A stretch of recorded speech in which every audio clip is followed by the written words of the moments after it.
Hi,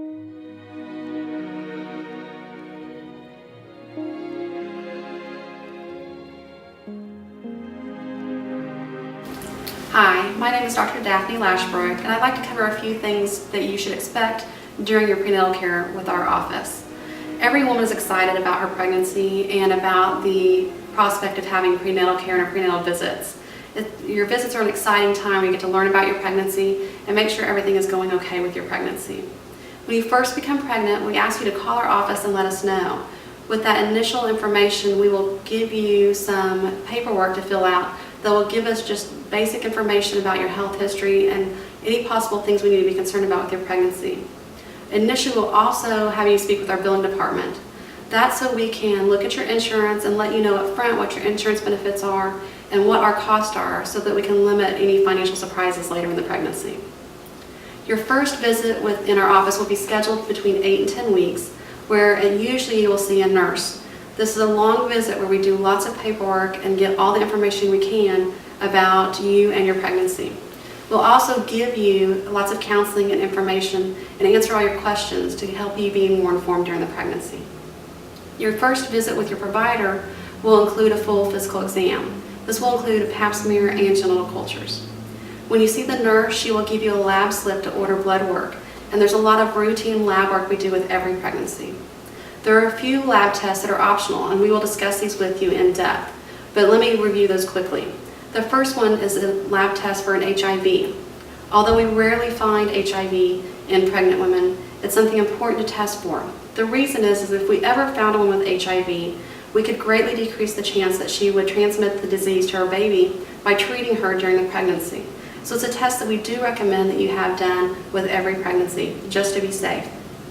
The next test that's optional is a test called cystic fibrosis screening. It's a blood test to see that if you carry the chromosome to make you a carrier for the disease for cystic fibrosis. If you're a carrier, you could pass that chromosome down to the baby and the baby could be affected. The reason we test for it is cystic fibrosis is the most common genetic disease in white women or men in the United States. The chance of being a carrier of the gene in a Caucasian person is 1 in 28. If you are a carrier of the gene, then we would ask to have the father of the baby tested to see if he's a carrier. If he's not, then there's no way the baby could be sick with the disease. But if you are both carriers, then we would recommend that you see an obstetrical specialist in high-risk obstetrics to do further testing to see if the baby could carry the disease. The last screening we offer is a screening for genetic problems such as Down syndrome. The first trimester Down syndrome screening includes an early ultrasound to look for markers that could predispose the baby to Down syndrome.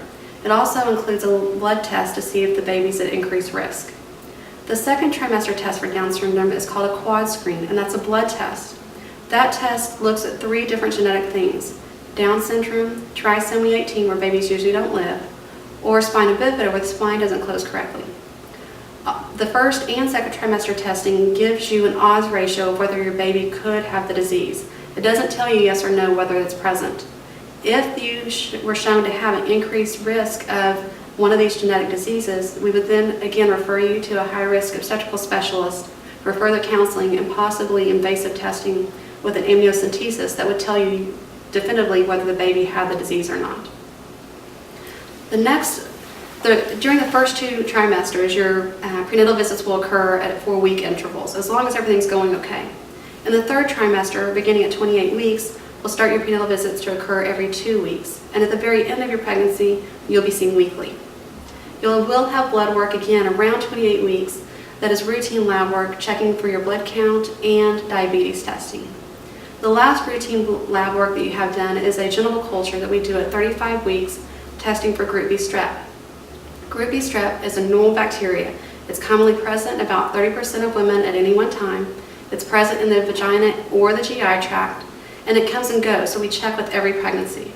The reason we want to know is because if a baby were to get sick and be admitted to the NICU after delivery, it's the most common bacteria that can make them sick. So it's a nationwide movement of preventive medicine that if we find these women are carriers for Group B strep, we will give them antibiotics through their IV while they're in labor, and it'll decrease the chance that your baby could be sick. Now, postpartum, we will see you back in the office for a routine visit at 6 weeks postpartum, as long as everything's going okay. If you have a C-section, we will also see you back 2 weeks after your C-section to make sure the incision is healing well. Thank you for taking the time to listen to this.